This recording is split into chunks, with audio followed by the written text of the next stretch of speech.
India भी है, China भी है, रसिया भी है, और there are 4 central Asian nation, और अभी पाकिस्तान को भी शामिल कर लिया गया है उसमें। तुर्कमेनिस्तान के अलावा सेंट्रल एशिया में 5 देश हैं, तुर्कमेनिस्तान के अलावा बाकी सारे मेंबर को एससीओ में शामिल कर लिया गया है। SCO is a new era of cooperation. अब एससीओ में देखेंगे इंडिया के साथ हैं, चाइना के साथ हैं, रसिया के साथ हैं, और कहा भी जाता है एससीओ किस पे कोऑपरेशन कर रहा है कि व्यापार के मुद्दे पे, सिक्योरिटी के मुद्दे पे, टेररिज्म के मुद्दे पे, इंटरनल सिक्योरिटी के मुद्दे पे। और पहली बार तो ऐसा हुआ एससीओ के मंच पे इंडिया और पाकिस्तान की सेनाओं ने भी सैनिक अभ्यास किया रसिया में जाके। इधर देख नहीं रहे हैं, उधर जाके हाथ मिला रहे हैं 1000 किलोमीटर दूर जाके। एससीओ है। और अगला क्या है कोऑपरेशन? ब्रिक्स डेवलपमेंट बैंक, बहुत बड़ा इशू है ये।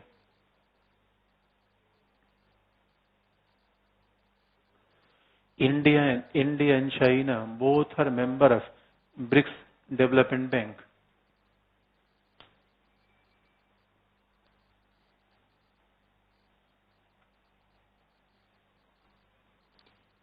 ब्रिक्स डेवलपमेंट बैंक, तो आप देखेंगे why BRICS development bank is very important, क्योंकि अभी तक पूरी दुनिया में किसका प्रभाव रहा? आईएमएफ का, वर्ल्ड बैंक का। आईएमएफ और वर्ल्ड बैंक के बाद ये BRICS development now it's become very important. BRICS Brazil, Russia, India, China, South Africa. और ब्रिक्स डेवलपमेंट बैंक का मूल काम क्या है? विकासशील देशों को सहायता देना। अच्छा, एक बात आप देखेंगे, चाइना जितना, एक बात तो चाइना की बहुत अच्छी है, जैसे pro establishment policy. Pro establishment का मतलब है चाइना से बिल्कुल मतलब नहीं होता किस देश में सरकार कौन सी है, उसको संबंध बनाना है नंबर 1। प्रो एस्टेब्लिशमेंट यानी जो भी शक्तिशाली होगा उसके साथ साथ संबंध बनाएंगे, जो भी सत्ता में होगा वही दोस्त है, जो भी परीक्षा पास कर गया वही दोस्त है, बाकी सब बेकार है। यही प्रो एस्टेब्लिशमेंट है। अब फुक्कड़ के साथ आप दोस्ती कर रहे हैं, किस काम का?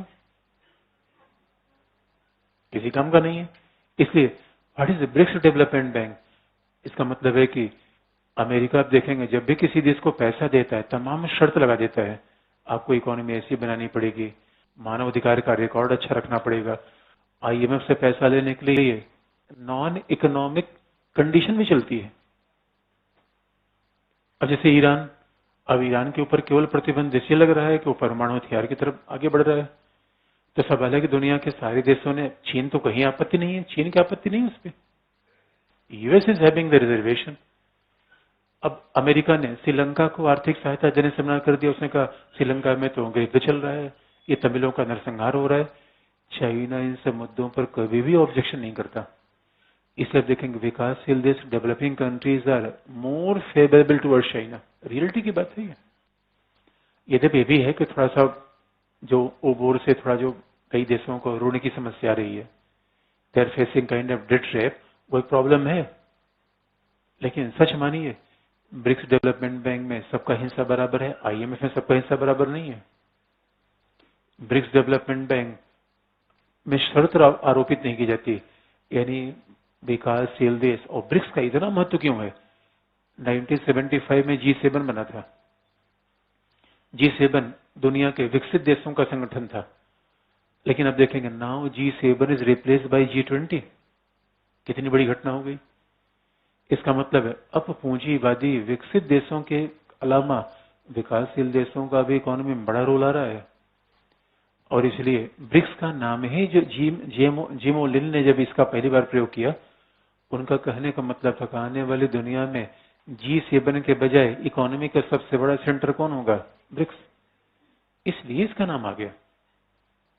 अब देखिए India and China, they are partner. उसके अलावा आप देखेंगे G20 में यहां भी दोनों पार्टनर हैं।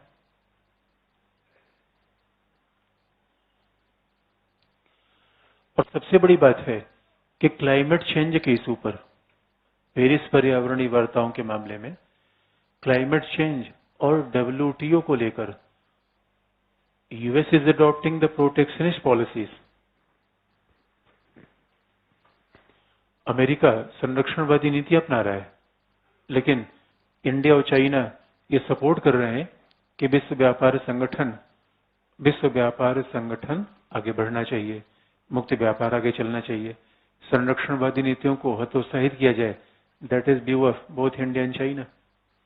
अब बताइए कॉपरेशन हो रहा है कि नहीं हो रहा है? तो अब सवाल ये है, यहां पर देखा जाए तो ऐसा लगता है कि न्यूमरस एरियाज ऑफ कॉपरेशन। और अभी तो अब देखा आपने होगा अफगानिस्तान में, और एक बड़ी इंटरेस्टिंग बात है कि इंडिया और चाइना क्योंकि नॉन इंटरफेयरिंग कंट्रीज रहे हैं, इसे ईरान में they are supporting stability. Afghanistan में पहली बार ऐसा हुआ कि इंडिया चाइना ने मिलकर अफगान डेवलपमेंट को ट्रेंड किया। इसे आप देखेंगे, फिलिस्तीन का इशू, ईरान का इशू, अफगानिस्तान का इशू, इस पे इंडिया चाइना के अप्रोच एक जैसे हैं। इंटरेस्टिंग पार्ट है कि इंडिया भी मानता है कि ऐसे इंटरफेयर न किया जाए किसी भी देश के आंतरिक मामले में। चाइना जो also having the same view. तो आप अगला ये भी कि अफगानिस्तान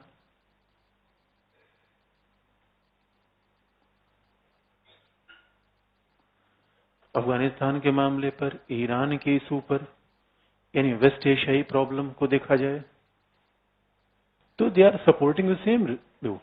और सबसे बड़ी बात है, अभी आप देखेंगे India is preferring Russia India China triangle.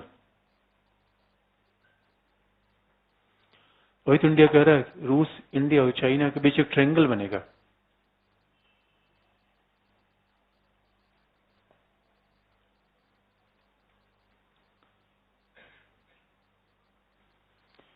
और रूस इंडिया चाइना के बीच ट्रायंगल हो जाए तो क्या होगा? Asia for Asians. ये सच मानिए, अगर इंडिया चाइना मिल जाए तो साउथ ईस्ट स्टेबल हो जाएगा। It will be the dream of Asian century will become reality. एशियाई शताब्दी का सपना साकार हो जाएगा। इंडिया चाइना मिल जाए दोस्तों, पूरी दुनिया में इससे बड़ा चेंज कोई होगा नहीं। पूरी दुनिया का बैलेंस ऑफ पावर और इकोनॉमिक सेंटर कहां जाएगा? एशिया में। So that is the biggest opportunity for India. लेकिन आप याद रखिए, ये पूरा अप्रोच क्या है?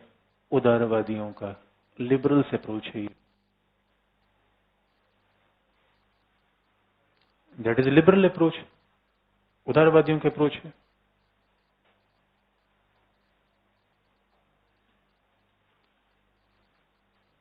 तो अब बताइए, अब क्या समझ में आ रहा है? मतभेद को देखा जाए, विवाद को देखा जाए, यहाँ पे थोड़ी डिफरेंसेस हैं। और कुछ लोग कहते हैं इंडिया चाइना बच को डिफरेंस नहीं है। लिबरल्स को देखेंगे क्या कहें? अरे बाउंड्री डिस्प्यूट है, ये देर सवेर हल हो जाएगा, कौन सा बड़ा इशू है। अच्छा, कई लोग कहते हैं हमारे यहाँ एक एक से बावरापन है, हमारे यहाँ जानबूझ के ऐसा बाउंड्री डिस्प्यूट को हंगामा कर दिया है। अरे इंडिया चाइना के बॉर्डर को जाके देखिए, it's not like Indo Bangladesh border, it's like India Pakistan. India China के बॉर्डर में 30-30 किलोमीटर के एरिया में नो मैंस लैंड है इंडिया चाइना बॉर्डर में। और कभी अगर ऐसा हो गया कि चाइना के सैनिक हमारे यहाँ आ गए तो क्या बॉर्डर लेकर भाग जाएंगे? क्या भाग तो नहीं जाएंगे। इस वजह से ये कहना कि चाइना आ गया हमारा बॉर्डर लेके भाग जाएगा, ये दिल्ली तक हंगामा कर देना। बॉर्डर में सीबीएम कराने तरीका अलग तरीके चल रहा है। बॉर्डर को हल करने के लिए हम we are working over the alternative urban path. तो हम उसके अलग तरीके से सीबीएम का निर्माण किया गया है, उसको हम आगे बढ़ा रहे हैं। इस वजह से ऐसे मामलों पर बिना वजह चाइना फेयर बढ़ाने की कोई आवश्यकता नहीं। अरे बॉर्डर कॉम्प्लेक्स इश्यू है, उसको हम अलग से रिजोल्व कर रहे हैं। तो सवाल है इंडिया का अप्रोच क्या होना चाहिए चीन सॉल्व डील करते समय? हम बॉर्डर इश्यू को भूल जाएं, केवल कॉपरेशन देखें, या केवल विवाद देखें? केवल याद रखिए, what is the true extremist policy? अगला पॉइंट,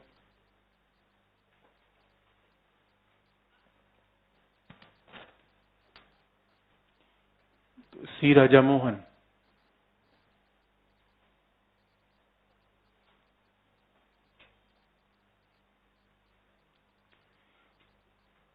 सी राजा मोहन का मानना है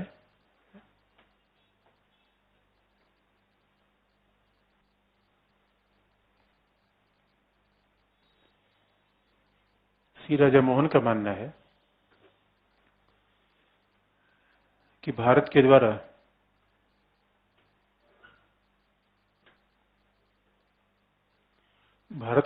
चीन के साथ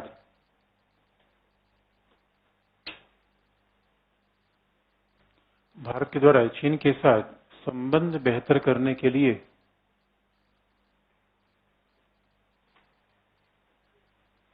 या भारत के द्वारा चीन के साथ संबंधों के निर्माण के लिए दो समानांतर रणनीति का प्रयोग करना चाहिए।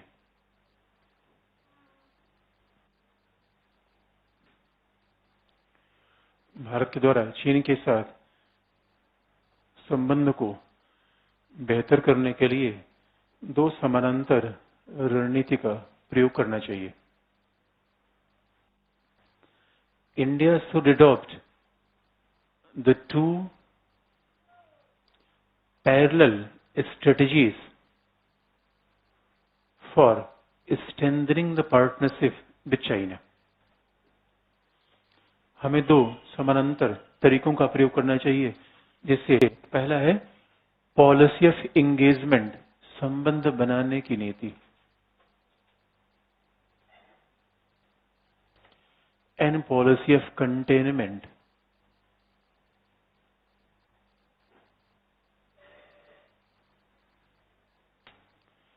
Policy of engagement and policy of containment.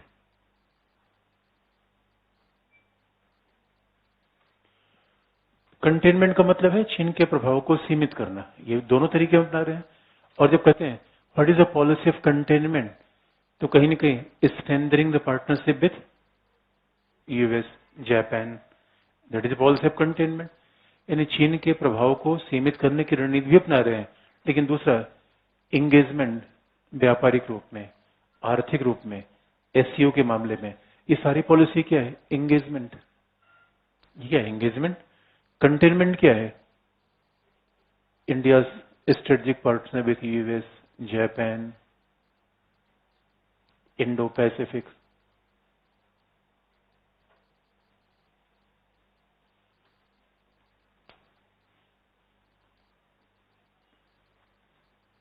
Indo Pacific, US, Japan, Indo Pacific, यहाँ कंटेनमेंट, दोनों पॉलिसी चल रही साथ में। इसलिए चीन के साथ संबंध को डील करना थोड़ा कॉम्प्लेक्स माना जाता है। लेकिन आप याद रखिए, वैसे अगर हम इंडो पैसिफिक के मामले में देखें तो यूएस और इंडिया के अप्रोच में फर्क है।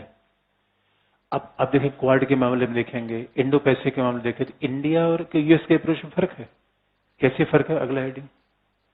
तो निष्कर्ष यही है, एंगेजमेंट एंड कंटेनमेंट। तो हम दोनों पॉलिसी पे चल रहे हैं।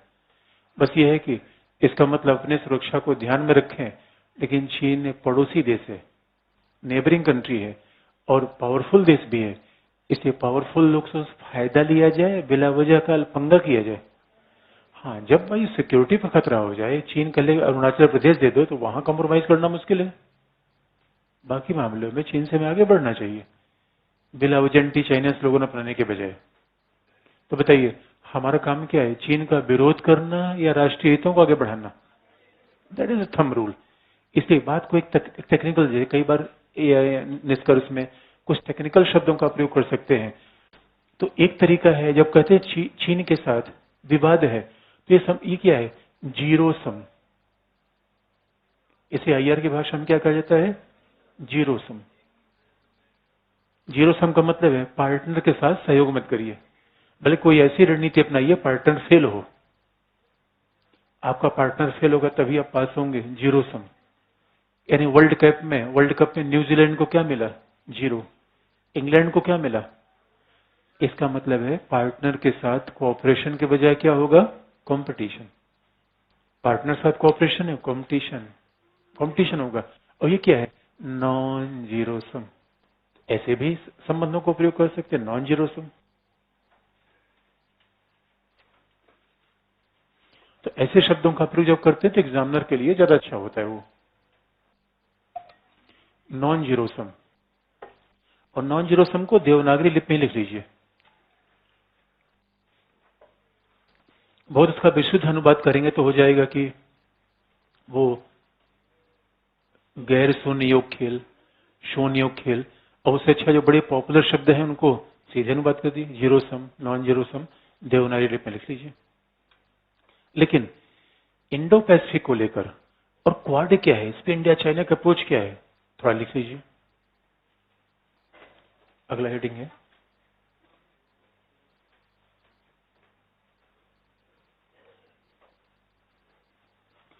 अगला है इंडो पैसिफिक और भारत चीन।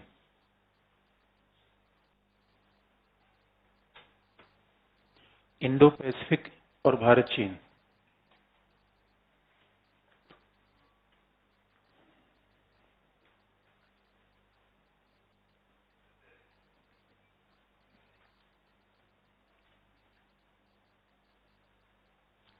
तो इंडो पैसिफिक आएंगे उसमें क्वाड आएगा, क्वाड आएंगे उसमें इंडो पैसिफिक आएगा। तो this is new change India foreign policy. और कहा भी जाता है कि मोदी के आने से कुछ चेंज तो बहुत विजिबल दिखता है, जैसे दक्षिण को बाय बाय करके बिमस्टेक की तरफ आगे बढ़ना। This is visible change in foreign policy. बाकी तो ठीक है, ईस्ट की तरफ तो बहुत ज्यादा नहीं है, लुक और एक्ट में केवल इम्प्लीमेंटेशन की बात है। तीसरा आप देखेंगे इसराइल की तरफ वेस्ट एशिया में खास तौर पे चेंज दिख रहा है, ज्यादा प्रेगमेटिक है। UAE Saudi Arabia is becoming very close towards India. Israel भी है, उधर भी संबंध है। और अमेरिका के ऊपर ज्यादा खुले रूप में हम संबंध को लेकर आ रहे हैं। तो पहले क्या था कि हमको संकोच लगता था अमेरिका के साथ जाएं तो चाइना देख लेगा तो क्या कहेगा।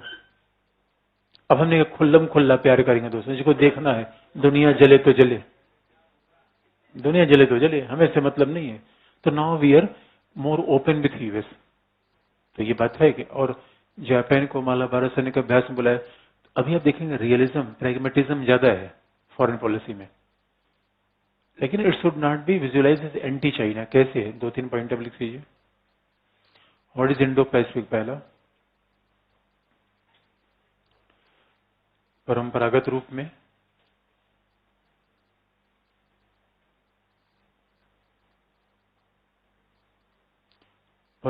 रूप में भारत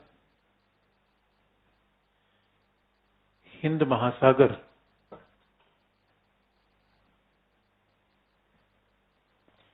महासागर में ही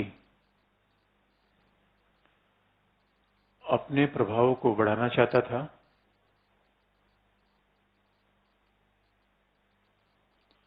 Initially, India was looking for expanding her influence in the Indian Ocean. Initially, India was looking for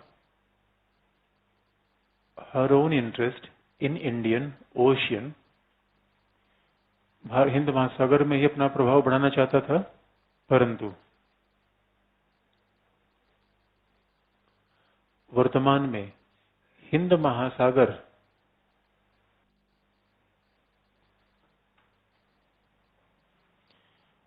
महासागर के बाहर भी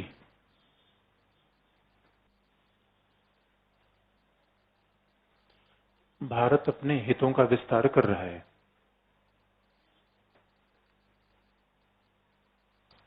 Now India expanding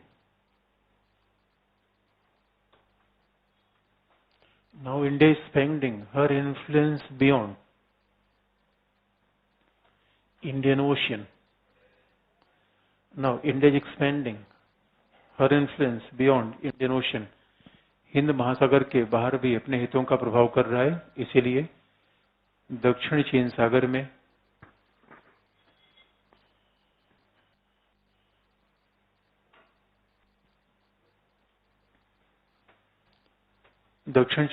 में भारत की उपस्थिति बढ़ रही है।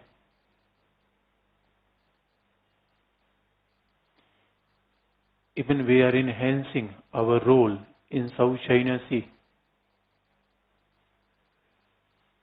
दक्षिण चीन सागर में भारत की उपस्थिति बढ़ रही है और भारत के द्वारा अमेरिका, जापान, ऑस्ट्रेलिया,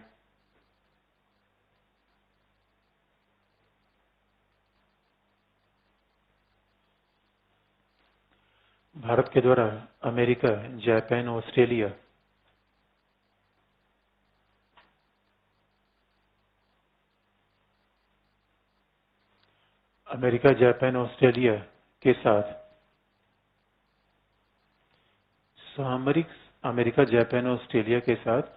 सामरिक संबंध सुदृढ़ किए जा रहे हैं। Now India is strengthening her relation with US, Japan, Australia, strategic partnership with US, Japan and Australia. अच्छा, एक चीज को हम आप कभी इसके साथ नहीं बल्कि दूसरे पेज पे आप हमेशा लिख लीजिएगा कि जब हम स्ट्रेटेजिक पार्टनरशिप की बात करते हैं तो हमारा उद्देश्य कुछ और होता है। तो what is strategic partnership? Partnership over security, intelligence,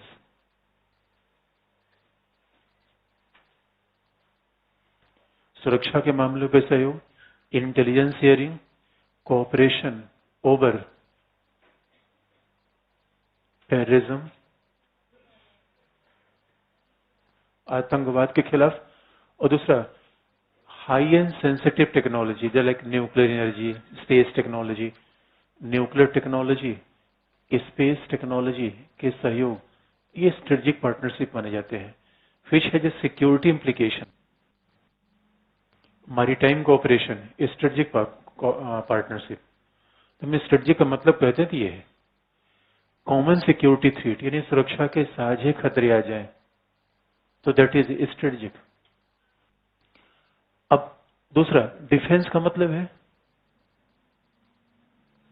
defence partnership means importing arms, exporting arms, even defence common exercise, यानी डिफेंस एक्सरसाइज,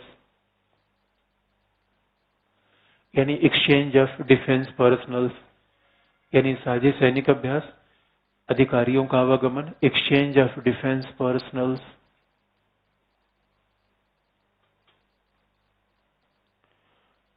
सरकारी सेना के अधिकारियों का आवागमन, और दूसरा होता है import and export of arms, हथियार का निर्यात और आयात, export and import of arms, और चौथा joint defence production, joint arms production, हथियारों का संयुक्त उत्पादन।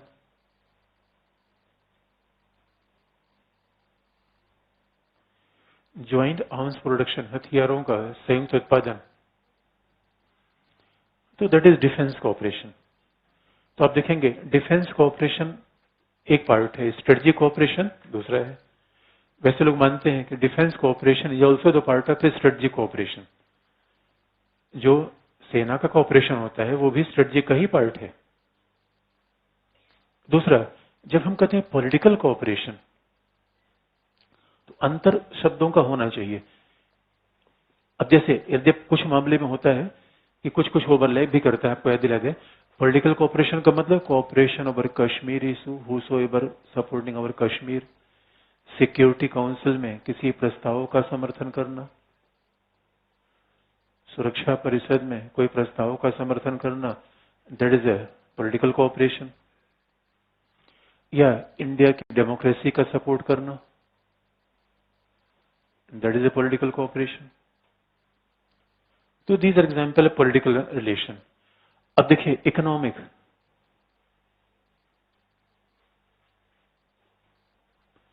इकोनॉमिक रिलेशन क्या है?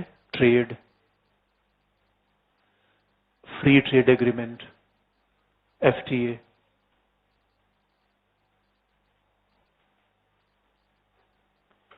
Trade, free trade agreement.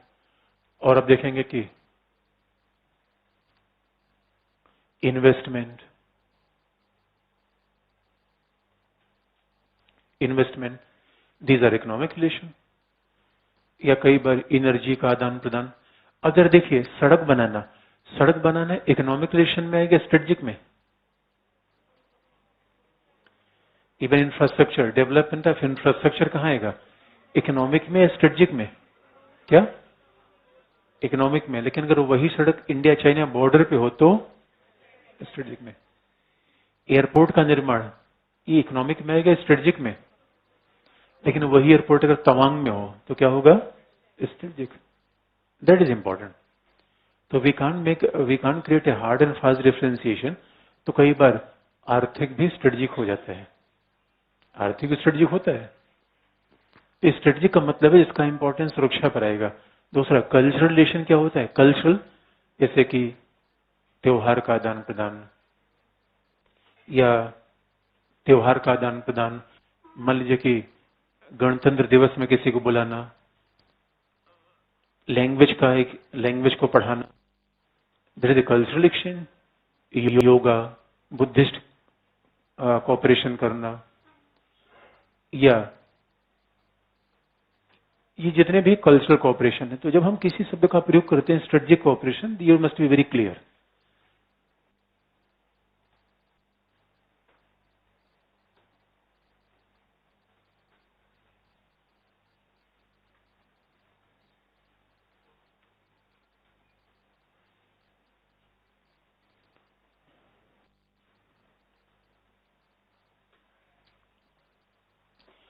और याद रखिए, अब बताइए, अच्छा इसमें सबसे इंपॉर्टेंट कोऑपरेशन कौन सा है? कौन सा? हाँ, तो यही आपको याद रखिएगा। इंटरनेशनल रिलेशन में कई बार इकोनॉमिक असेसमेंट यही गलती कर जाता है, उसको लगता है कि इकोनॉमिक रिलेशन ठीक है, सब रिलेशन ठीक है। उल्टा होता है। अगर स्ट्रेटेजिक मामला गड़बड़ है तो सारे मामले गड़बड़ हो जाते हैं। दूसरी बात है, क्या आप किसी को बंदूक देंगे? आप बंदूक किसी से भी खरीद सकते हैं या केवल अपने विश्वसनीय लोगों से खरीदेंगे? याद रखिए, किसी व्यक्ति ने बंदूक रखी हो किसी को भी नहीं दे देगा। इसलिए डिफेंस किसी को भी नहीं देता है। US is not exporting defence equipment to China. America नहीं देता। America is neither exporting defence equipment to Iran, Syria and Venezuela. इसलिए आपको याद दिला दें कि defence relations are very important. तो वो defence and strategy are very important. और आईआर में क्या होता है? स्ट्रेटजिक मूल चलता है। स्ट्रेटजिक मामला गड़बड़ाएगा तो इकोनॉमिक भी गड़बड़ हो जाएगा। अच्छा, इंडिया पाकिस्तान के बीच ट्रेड क्यों नहीं हो पा रहा है? और अब आप देखिए, जब भी हम फॉरेन पॉलिसी में 200 देशों के बीच संबंध को रियलाइज करते हैं तो हर देश का ऑब्जेक्टिव अगर यहां मिलेगा संबंध होगा, नहीं मिलेगा नहीं मिलेगा। तो हमारे इंडिया पाकिस्तान साथ में क्या मिलता है? इंडिया पाकिस्तान साथ क्या इसमें है? कुछ भी नहीं है। कल्चरल है। अच्छा, दूसरा, इंडिया चाइना के साथ आधा है, आधा गड़बड़ है। इकोनॉमिक है लेकिन इधर कुछ नहीं है। That is a problem. America के साथ सब, जापान के साथ सीधा फर्क दिख जाएगा आपको। तो क्या लिखा आपने? क्या? रसिया के साथ सारा है। लेकिन रसिया अभी आर्थिक रूप में बहुत पीछे चला गया है। अब रसिया के साथ बाइलेटरल ट्रेड कुल मिला के 10 बिलियन डॉलर का है। आज भी कभी आप इंडियन आर्मी में चली जाओ तो वहां देखोगे हर तीसरा डिफेंस इक्विपमेंट रसिया का है। ये रसिया है। S-400 कहां से आ रहा है? इसलिए टूथ ब्रश खरीदना ज्यादा इंपॉर्टेंट है या तमंचा? तमंचा किसी से भी खरीद लेंगे और टूथ ब्रश किसी से भी। ये फर्क। क्या लिखा आपने?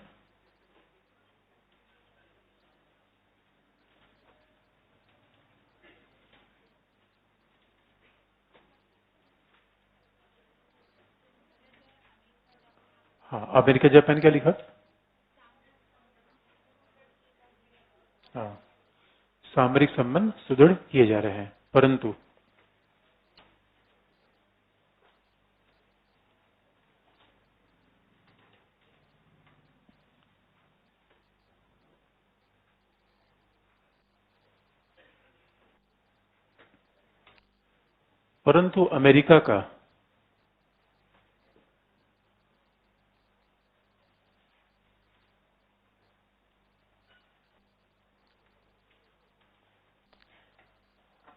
अमेरिका का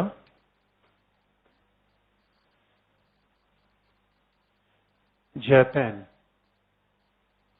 Australia,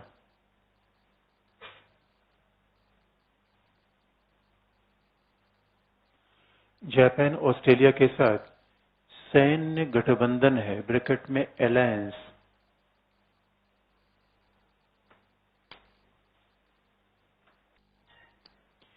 US is having a military alliance with Japan and Australia. जबकि भारत के साथ जबकि भारत के साथ अमेरिका का सैन्य गठबंधन नहीं है।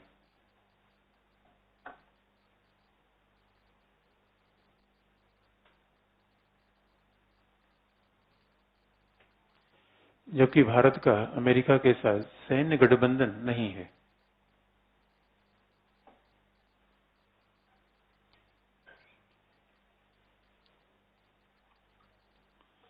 भारत का अमेरिका के साथ सैन्य गठबंधन नहीं है।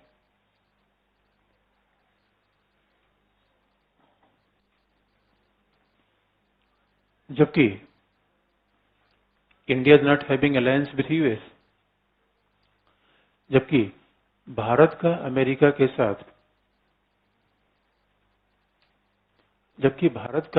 के साथ मित्रतापूर्ण संबंध है। India is ally of US, not alliance.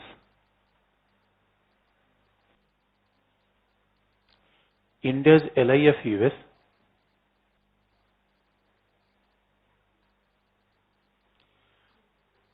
और भारत वर्तमान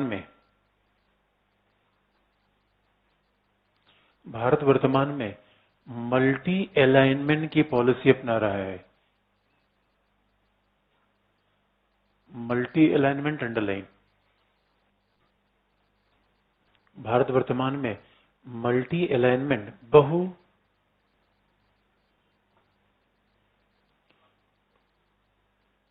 बहुगुटीयता, multi alignment. India is adopting the policy of multi alignment. तो देखिए, alliance is more important than alignment. तो ये क्वाड क्या है? अलायंस है या अलाइनमेंट है?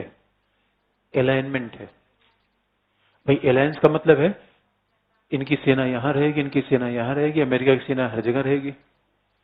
इनके ऊपर हमला, अमेरिका के ऊपर हमला होगा। हमारा अमेरिका के साथ ऐसा रिलेशन नहीं है। तो we are adopting multi alignment, not alliance. इसलिए इंडो पैसिफिक को लेके हमारा इंटरेस्ट अलग है, अमेरिका का इंटरेस्ट अलग है। कैसे? अगला पॉइंट, अमेरिका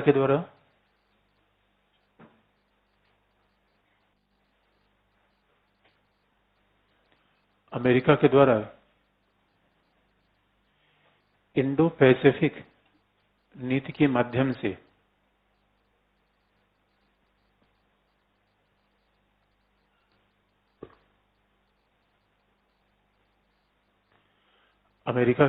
इंडो पैसिफिक नीति के माध्यम से चीन को प्रतिसंतुलित करने का प्रयास किया जा रहा है।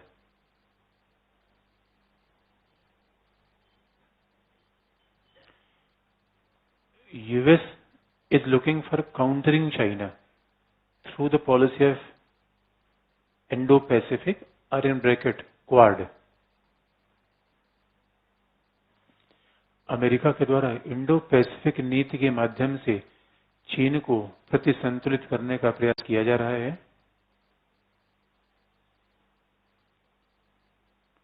जबकि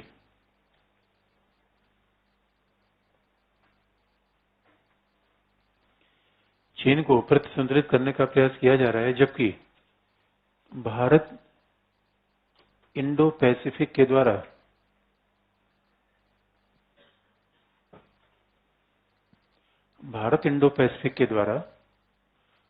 आसियान देशों के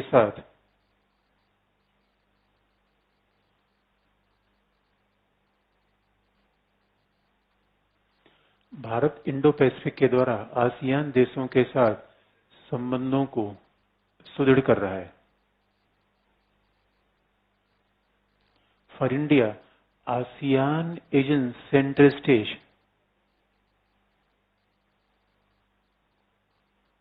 भारत इंडो पैसिफिक के द्वारा आसियान के साथ संबंधों को सुदृढ़ कर रहा है। ASEAN is in centre stage for India, ASEAN, जो आगे आपको बता दें। ASEAN is a centre stage for India for strengthening the cooperation of Indo Pacific. तो इंडो पैसिफिक से वो आसियान को केंद्र में रख रहा है। इसलिए आप याद रखिए, India is pursuing relation with Japan, with US, but it should not visualise as anti China. क्यों? अगला पॉइंट, मल्टी अलाइनमेंट नीति के अंतर्गत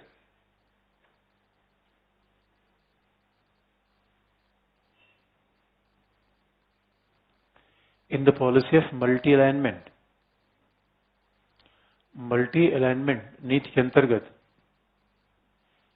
भारत एससीओ में भी है,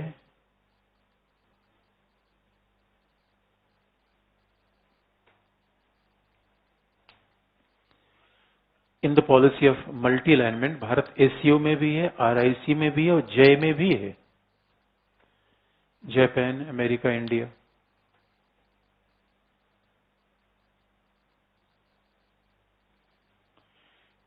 India is a part of SCO2, RIC2 and J2.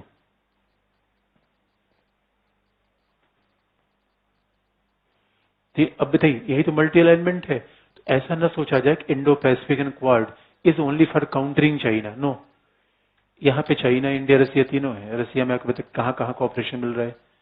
इसलिए हम ये कहें कि तो हमारा जापान और अमेरिका के साथ संबंध हमारे हितों के लिए है, चीन के विरोध के लिए, फॉर फर्दरिंग अवर इंटरेस्ट। लेकिन आप याद रखिए, जब हमारे दो पार्टनर आ जाएं, हमारी दो दोस्ती हो जाए, मेरी दोस्ती दोनों के साथ है, तो झुकाव हमारा किधर ज्यादा है, इधर इधर या इधर? किधर झुकाव ज्यादा है? बात सही है। याद रखिए, हम थोड़ा इधर झुके हुए हैं दोस्तों। जब संबंध कई के साथ हो जाता है तभी देखते संबंधों के साथ गहराई किसकी है। हमारे कई दोस्त होते हैं, लेकिन someone is very close to us. इसे क्योंकि याद रखिए, अभी यहाँ पे और खासतौर पे रसिया के साथ तो है, लेकिन चाइना के साथ हमारी स्ट्रेटेजिक पार्टनरशिप नहीं है, और वो जापान और अमेरिका के साथ है। यहाँ तक कि जब डोकलाम में क्राइसिस हुई, देखिए दोस्तों, दोस्ती की पहचान आपको बता दें कि who is a real friend. एक कहावत है, friend is need is a friend Indeed. अब फ्रेंड की मैं टेस्टिंग आपको बता दूं। आप जानते हैं कि मेरा दोस्त 10 बजे के बाद सो जाता है रात में, और उसको 11 बजे फोन करिए, जब आपको पता है गहरी नींद में हो, और कहे भाई आ जाओ बहुत जरूरी है, और बिना कुछ सोचे समझे, बिना कुछ कपड़ा पहने भाग के आपका पास आ जाए, तो आप समझ लो कि he is a real friend. और आपने फोन किया, उसने ये जवाब दिया, इतने समय फोन करने कोई टाइम है? उसका नंबर दिल दिमाग दोनों से निकाल दीजिए, वो कभी किसी काम नहीं आएगा। अब इस बात को देखिए, अब इस बात को देखिए। अच्छा, इस बात को रियल में हमने देखा कि मेरे मेरे दो बैचमेट हैं, किसी शहर में है, तो एक मुझसे बड़ी इंटरेस्टिंग कहानी एक ने बताई। तो दोनों अलग अलग फील्ड में है। तो एक ने क्या किया, अनटाइमली बहुत रात में फोन किया उसको, भाई तुम तुरंत आ जाना। उसने ये नहीं पूछा क्यों आ जाना, उसने तुरंत अपना ड्राइविंग शुरू किया। भाई आधे रास्ते को फोन किया, कहाँ हो? बस आधे रास्ते पहुंच गया, उनका वापस ले जाओ। क्यों? भड़क गया। उसका मैं देखना चाहता था तुम वही दोस्त है या बदल गए हो।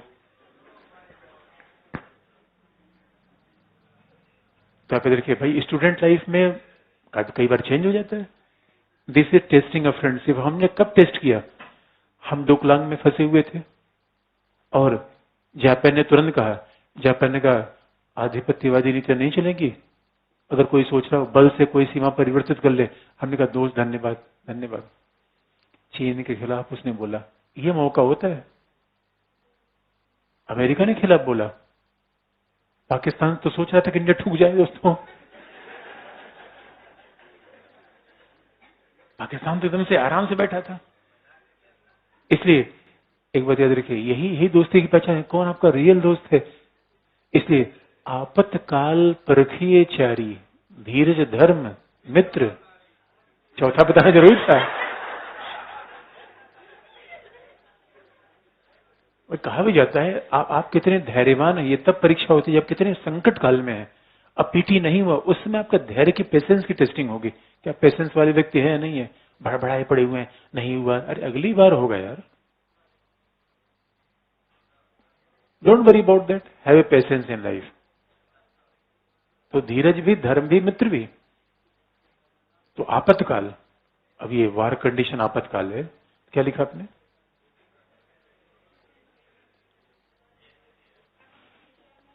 अब इसलिए याद रखिए, अब बहुत ध्यान से देखने की आवश्यकता है। अभी भी आप देखेंगे, यही खास बात है।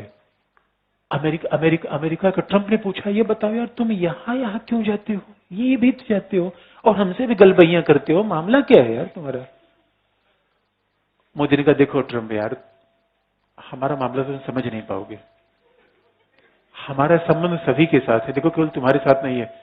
ट्रंप ने कहा, ओ सभी के साथ है, इसका मतलब है ये देखिए जापान और ऑस्ट्रेलिया यहाँ नहीं है। एक खास बात है, अमेरिका फॉलोअर ढूंढता है। अमेरिका कहता है जो हमारा दोस्त वो चीन के साथ न रहे। भारत का देखो यार ये तो मामला नहीं। अमेरिका कहता है जो हमारे साथ वो हमारे दुश्मन के साथ नहीं। इसे अमेरिका ने क्या बना रखा, काटसा। अमेरिका ने भारत से कहा, ईरान के साथ क्यों जा रहे हो, हमने कहा यार तो चले गए, अब जाना क्या है। उन्होंने कहा रशिया के साथ, हमने कहा गए। इसी बात याद रखिए, तो अमेरिका हमसे बहुत नाराज रहता है। याद रखिए, हम अपने हितों के अनुसार काम करेंगे या अमेरिका और चीन के। चीन क्या कहता है, अमेरिका के साथ क्यों जा रहे हो, अमेरिका क्या कहता है, चीन के साथ क्यों जा रहे हो, और हम। अगला पॉइंट, अगला पॉइंट, अगला। भारत की विदेश मल्टी अलाइनमेंट अंडर, तो मल्टी अलाइनमेंट यही तो है सब। अब शब्दों का हेल फेल है, वही हमारी पूरी फॉरेन पॉलिसी है, मल्टी अलाइनमेंट। तो from non alignment to non alignment गया। अरे नॉन अलाइनमेंट क्या। अच्छा, नॉन अलाइनमेंट खास बात थी, नेहरू अलाइनमेंट करते थे, हथियारों का नहीं, शांति का, गुलाब का लेना देना। देखिए एक अलाइनमेंट होता है निरंकारियों का, मिले लोग अलाइनमेंट, निरंकारियों का अलाइनमेंट होता है। हम निरंकारियों का अलाइनमेंट करेंगे, AK-47 AK-56 का भी, तमंजे का भी। तो गुट निरपेक्ष नीति में शांति ये सब बल देते। अभी क्या है, रिपेन चाहिए भाई, हमें रिपेन चाहिए, तो मल्टी अलाइनमेंट। अगला पॉइंट, अगला अगला। अभी कि ये पॉइंट याद रखने की है। इसीलिए भारतीय विदेश नीति का मूल आधार स्ट्रेटेजिक ऑटोनॉमी है, सामरिक स्वायत्तता है।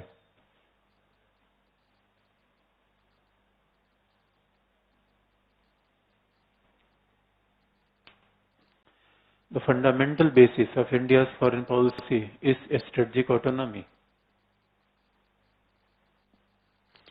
सामरिक स्वायत्तता अंडरलाइन स्ट्रेटेजिक ऑटोनॉमी।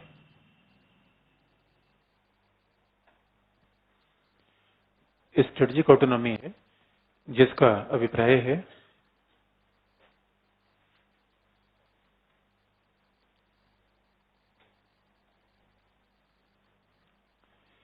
जिसका अभिप्राय है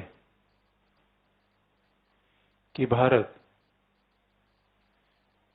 किसी महाशक्ति के निर्देश के अनुसार कार्य नहीं करेगा।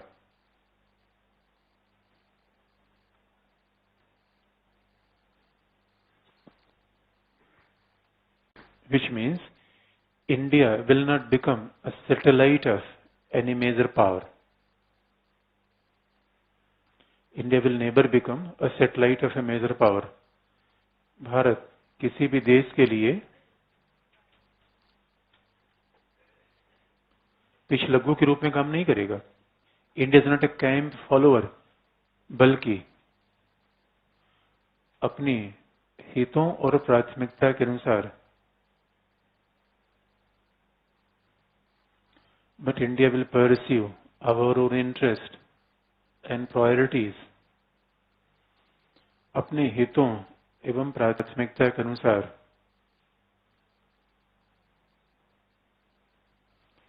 संबंधों का निर्माण करेगा।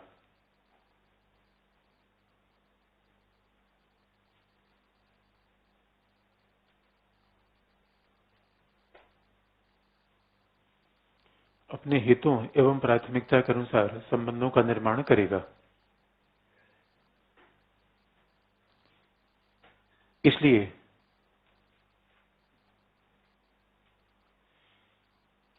चीन, भारत, अमेरिका और जापान इसे चीन, Bharat, America, Japan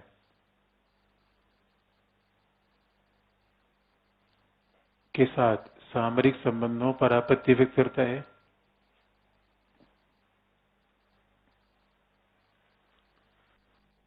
China is raising her voice against growing strategic partnership between US, India and US, Japan and India। सामरिक संबंधों पर आपत्ति व्यक्त करता है, जबकि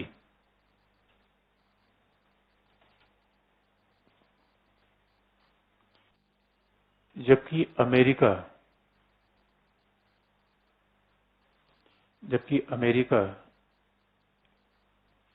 चीन को संतुलित करने के लिए भारत का प्रयोग करना चाहता है।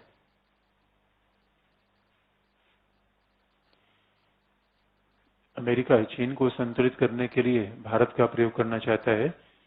US want to utilise India for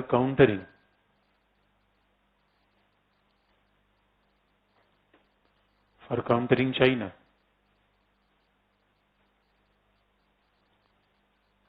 जबकि भारत के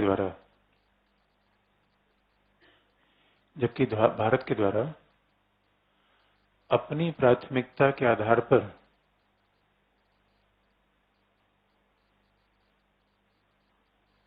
but India is pursuing her own priorities,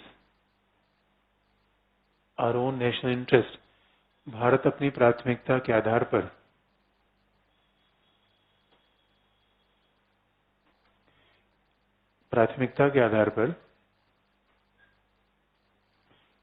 सभी के साथ संबंध बनाना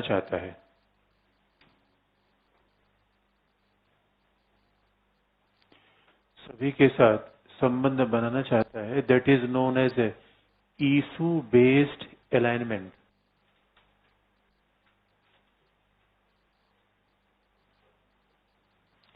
चाहे आप कह लीजिए मल्टी अलाइनमेंट या इशू बेस्ड अलाइनमेंट।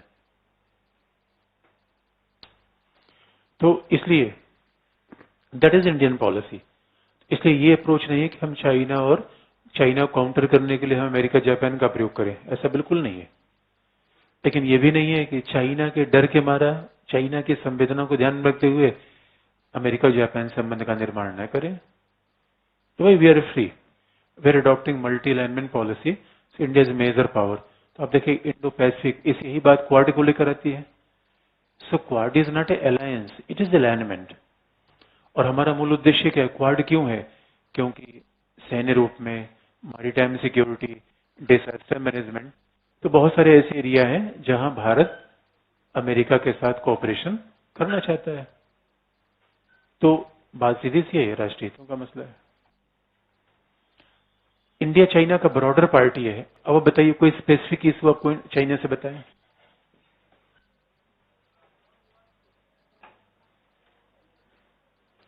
कोई इशू? कौन सा? डोकलाम। भाई डोकलाम इसके बॉर्डर डिस्प्यूट। अब मान लीजिए कि देखिए कोई चीज लिख रहे हैं, अगर आपको कभी डोकलाम ऐसा पूछ लिया जाए, पूछा नहीं जाएगा क्योंकि बड़ा ही कोई ऐसी चीज है, बड़ा सेंसिटिव इशू डोकलाम। क्या क्या डोकलाम पूछा है? अच्छा, डोकलाम अगर पूछा है तो आपको कोई बात नहीं है। डोकलाम पूछा है तो आपको कैसी इश्यूज लिखना पड़ेगा। अब क्या लिखेंगे? क्या सवाल है बताइए डोकलाम पे, आपको लिखना बता दें। अब आपने इंडिया चाइना पढ़ा और आपको लगता है एक दो सवाल तो लोगों ने दिया पाकिस्तान से, तो इस पहले डोकलाम पे कौन सा सवाल पूछा है? सवाल है आपके पास? तो मैं आपको इसका स्ट्रक्चर बता दूं। अभी जो हमने पढ़ा है वही लिखेंगे डोकलाम पे। ये लिखने का तरीका होता है, बताइए। अब आप कहेंगे प्रीवियस ईयर के प्रश्न सॉल्व करने क्या फायदा? फायदा इशूज तो वही है, वो थोड़ी बदलेंगे। आईआर में सब चीज घटना नहीं, डोकलाम में भी इशू तो कहाँ है? पूछा है तो किसने कहा पूछ लिया? कमाल की बात है यार। क्या हमने कहा ना कि आईएएस में नहीं पूछा गया because it's very sensitive issue,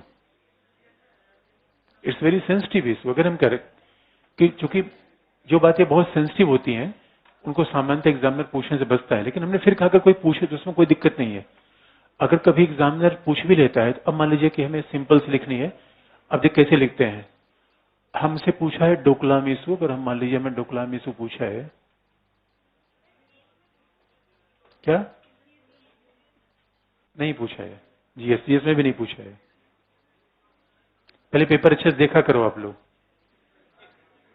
कमाल गिस करते रहते हो हमेशा के,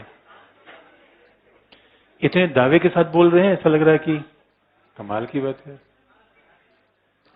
अच्छा दूसरी, फॉरगेट अबाउट, कुछ भी पूछ लिया जाए, याद रखिए हमें इस बात से फर्क नहीं पड़ता पूछा क्या जा रहा है, हमारे पास हर चीज का आंसर है दोस्तों। हमारे होटल में कोई भी खाना खाने आ जाए, हर मेनू है मेरे पास, और इसे बेस्ट हो। एक बात याद रखिए, किसी भी क्षेत्र में एक्सपर्ट आदमी का यही काम होता है, और समझने रटने में यही फर्क होता है।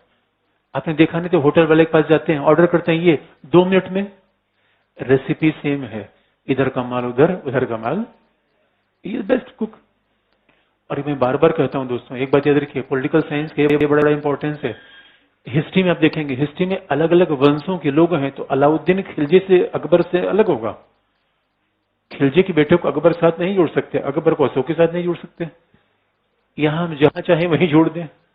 ज्योग्राफी में एंडीज रॉकी अलग अलग है, हिमालय अलग अलग है। पोल साइंस में बड़ा फायदा है, समझ वाला विषय है। और एक बार अपने बेसिक समझे, वही अमेरिका, वही चाइना, वही इंडिया, वही मल्टी एलिमेंट, वही त्रिकोण, वही चौकोण, वही जय, हर जगह वही है कि नहीं। मतलब आप मेरी बात से सहमत है, नहीं सहमत है भाई? वही आतंकवाद, वही अमेरिका, जहां जाएंगे ट्रंप रहेगा ही रहेगा। अब देखिए अब लिखते कैसे हैं, अब मेरी तरफ देख लीजिए, मेरी तरफ देख लो, अब ये देखो, अब किताब में पड़ी हुई पीछे, ओ माय गॉड, जो भी किताब कॉपी देखना घर पे देख ले, मैं कह रहा हूं मेरी तरफ देखो, देख ही नहीं रहे हैं। कमाल की बात है भाई, 2-2.5 घंटे मेरी तरफ देख लीजिए, उसके बाद कहीं और देखिए, मुझे क्या प्रॉब्लम है, कहीं और का किताब कॉपी भी देखिए, और क्या कमाल की बात करती है। अब मली एक बात है, देखिए लिखने में गलती, डोकलामेसु इज अ टेरिटरी डिस्प्यूट और पावर स्ट्रगल, पावर स्ट्रगल। पहले तो आपको यह समझना चाहिए, कोई भी पानी का झगड़ा आ जाए, जल का झगड़ा आ जाए, अब पता चले कि इतना करा, इतना क्यूसेक पानी हमको दो, कर इतना क्यूसेक पानी हमको दो, नदी की लंबाई इतनी है, इतने इतने देशों से बहती है, ना ना। इसे देखिए, डोकलामेसु का मतलब क्या है? First, it is a power rivalry between India and China. It is a power rivalry between India and China. And अगला, सेकंड पहला से इश्यू हुआ। दूसरा, issue of security provider, India is a net security provider और not. क्या भारत अपने, एक बड़ा शब्द सिक्योरिटी प्रोवाइडर, अच्छा आप किसी सुरक्षा लेते हैं, किसी सुरक्षा देते हैं? अगर सुरक्षा लेते हैं तो फिर रवांडा बुरुंडी हैती है, और सुरक्षा देते हैं then US, China and India है। तो India should become net security provider, यानी बताइए पड़ोसी देशों को हम सुरक्षा दे कि नहीं। अब भूटान हमारा दोस्त है, चीन ने ठांसना शुरू किया उसको, भूटान दौड़ा दौड़ा है मेरे पास, भूटान का भाई बचा लो। हमने कहा क्या प्रॉब्लम है, अगर चीन हमला करेंगे चलो, लेके पहुंच गया लठा डंडा दोस्तों। इसलिए it is sign of major power, we have secured Bhutan against China. इसका मतलब है नेट सिक्योरिटी प्रोवाइडर किसका? भूटान का। अब आप ये कहेंगे भूटान का, नेपाल का, मालदीव का। एक बार मालदीव में दंगा हो गया, मालदीव ने कहा भाई फंस गए हैं, हमने कहा तुरंत आ रहे हैं, चिंता मत करो। तुरंत हमारे सब निकलते रहते नेवल शिप, और नेवल शिप लेके तुरंत गए, 2-2 लाख हमारा विद्रोहियों को भगा दिया। Net security provider. श्रीलंका, अभी बम ब्लास्ट हुआ था, इंटेलिजेंस हमने दिया था, जरा सावधान हो जाना, नहीं इंटेलिजेंस माना, मामला हुआ। इसलिए इशू ये है, power rivalry India and China, क्यों? बॉर्डर डिस्प्यूट है। और दूसरा, तीसरा इशू क्या है? डोकलाम इशू, केवल इंडिया चाइना के मामले में अलग से देखा जाए या बाकी भी मामले को देखा जाए, कोई भी अलग से मामला नहीं होता इंडिया चाइना के बीच में, क्योंकि ओबोर को लेकर इंडिया पहले से ओबोर आ जाएगा, ट्रेड इशू आ जाएगा, व्यापार का मुद्दा आ गया।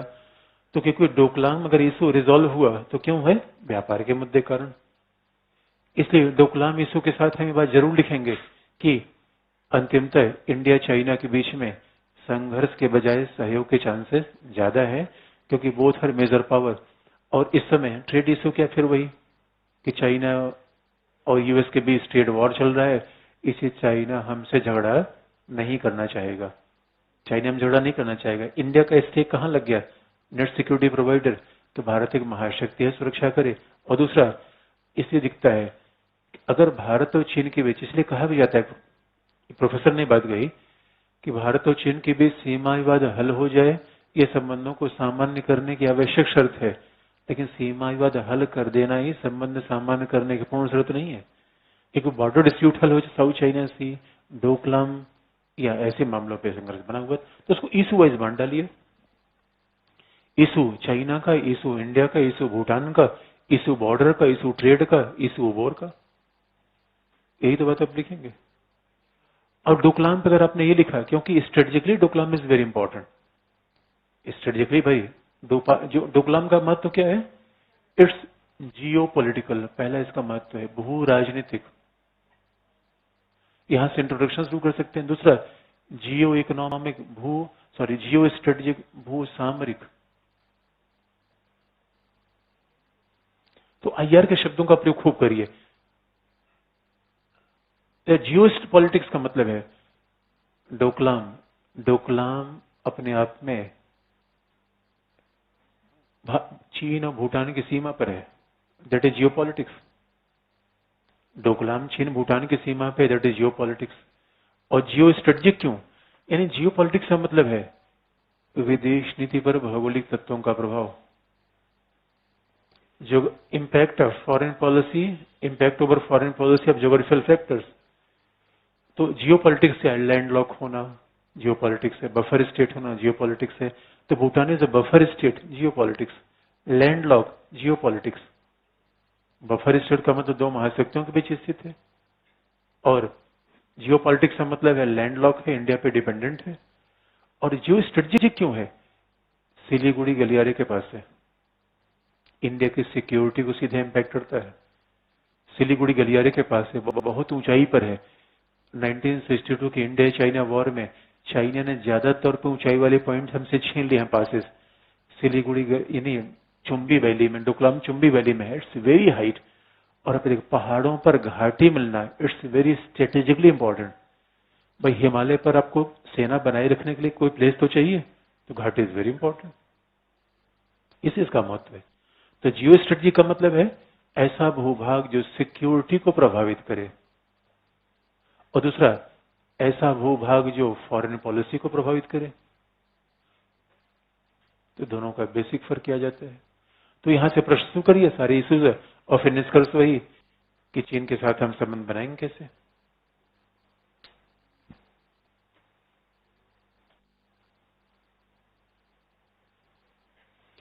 अब जैसे मैं आप एक सवाल पूछूं, अब मैं अगला सवाल आपसे पूछूंगा, हम दो तीन प्रैक्टिस आप करा दें। कैसे कोई भी, अगर इंडिया चाइना हमने पढ़ लिया, तो मान लीजिए कल के लिए जरा प्रश्न आप लिखिए, कैसे आप इसको लिखेंगे?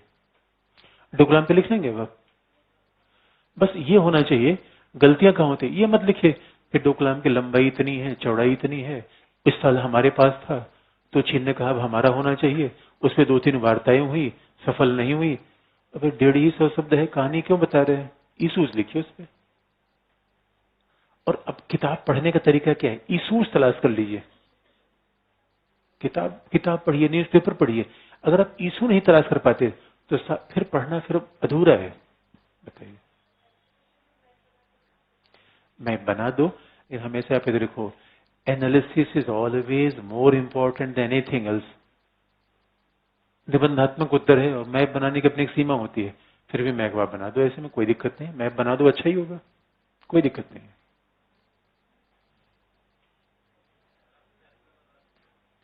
क्या? मैप दिखा देंगे, चिंता मत करो, लेकिन लिखना सीखो, मैप पे थोड़ी मत ठूसोगे। यही बावरापन है। मैप बता दीजिए, अरे वहां एग्जामिनर को मैप दिखाओगे, लिखना सीखोगे। लिखना सीखो, मोस्ट इंपॉर्टेंट, मैप में सारा बता दूंगा, दिखा दूंगा। लेकिन मैप दिखने से मजा आता है देखने में, लिखने में उससे रत्ती भर फायदा नहीं मिलता। और आप क्या सीखना है? लिखना, उसके बाद मजा लेना। भाई लिखने के बाद फिर मजा भी आ जाए तो अच्छी बात है। अगला लिखिए। अब मैं कैसे आपको एक्सरसाइज करा, तो लिखिए। अच्छा, एक सवाल मैं आपसे पूछता हूं, हाँ बताइए। क्या?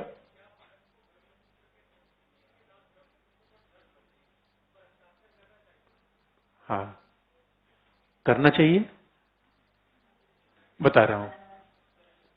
अच्छा, आप आपका यही प्रश्न आपको प्रश्न आपको भेजो। प्रश्न क्या क्या पूछा गया है इसमें है? हाँ देखिए, देख लीजिए, प्रश्न दीजिए। अब देख कैसे आपको ऐसे प्रश्न को उत्तर लिखना है बताता हूं मैं। तो किसी ने पठानकोट का भी दिया है, मैं आपको जल्दी प्रश्न दो। अब ढूंढा मत करो यार, जल्दी फटाफट प्रश्न दिया करो आप लोग। 76 तरह निकाल के दो मुझे।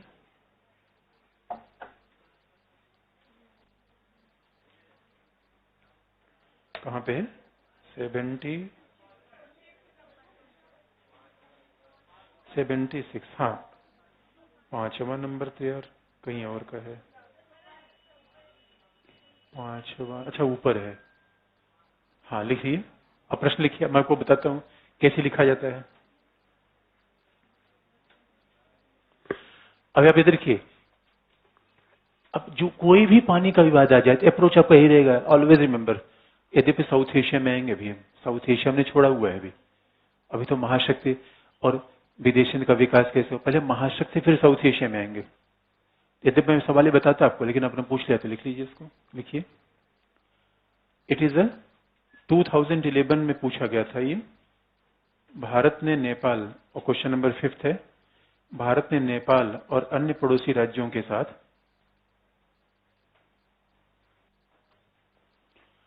भारत ने नेपाल और अन्य पड़ोसी राज्यों के साथ do you think that India should sign a treaty, अन्य पड़ोसी राज्यों के साथ जल विभाजन की जिस प्रकार की संधि पर हस्ताक्षर किए हैं,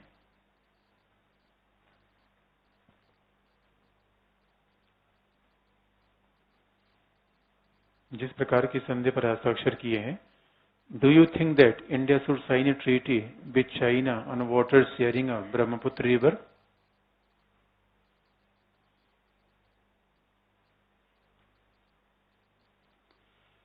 क्या आपके विचार में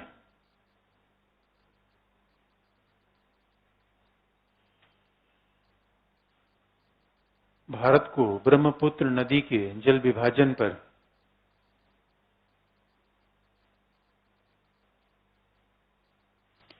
चीन के साथ भी उसी के समान संधि पर हस्ताक्षर करना चाहिए?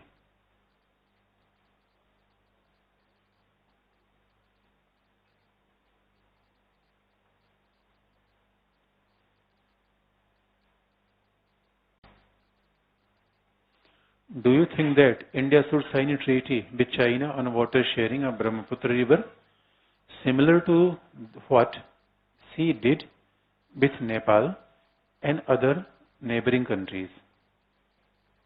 प्रश्न आप लिख दिया। अब याद रखिए, यही अप्रोच चलेगा, पाकिस्तान के साथ आ जाए तो, चीन के साथ आ जाए तो, बांग्लादेश के साथ आ जाए तो। अब देखिए, अब इसका इंट्रोडक्शन आप कैसे लिखेंगे, ये बहुत बड़ी बात है। यानी पानी का मुद्दा जियो पॉलिटिक्स है, जियो इकोनॉमिक्स है, या इन्वायरमेंटल है? पहला मुद्दा। तो आपको शुरू देखिए, दुनिया में कभी संघर्ष हुए थे लोहे के लिए, कभी कोयले के लिए, कभी भूभाग के लिए। Now the conflict is revolving around the water. Conflict is revolving around the water, and this is new development in international politics. अब इशू अब देखेंगे। अब इसमें पहला लिख देंगे इंट्रोडक्शन। दूसरा, what is the issue of Brahmaputra?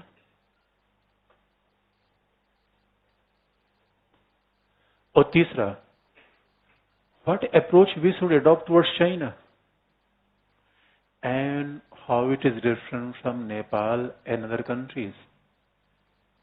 Nepal के साथ और लोगों के साथ ये मामला कैसे अलग होगा?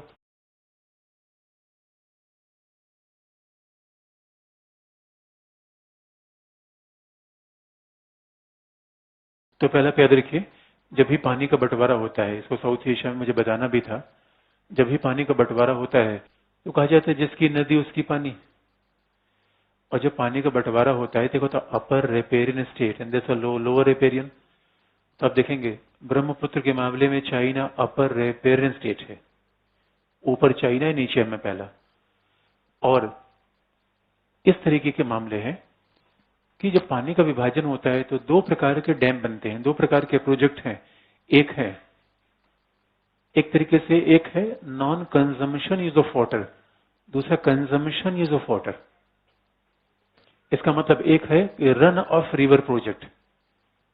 रन ऑफ रिवर प्रोजेक्ट का मतलब है, यानी पानी के मुद्दे में दो चीज आती है कि पहला, नदी के कौन सा राज्य नदी के ऊपर वाले पार्ट में है, नीचे वाले पार्ट में है, which state is upper riparian state and which one is lower. तो यहाँ अपर कौन है? चाइना। लोअर कौन है? इंडिया।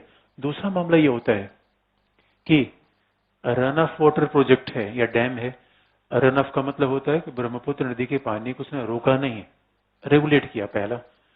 और चीन का भी तो ब्रह्मपुत्र नदी के पानी में कुछ हिस्सा होना चाहिए, because and that Brahmaputra river is known as Yarlung Tsangpo in China.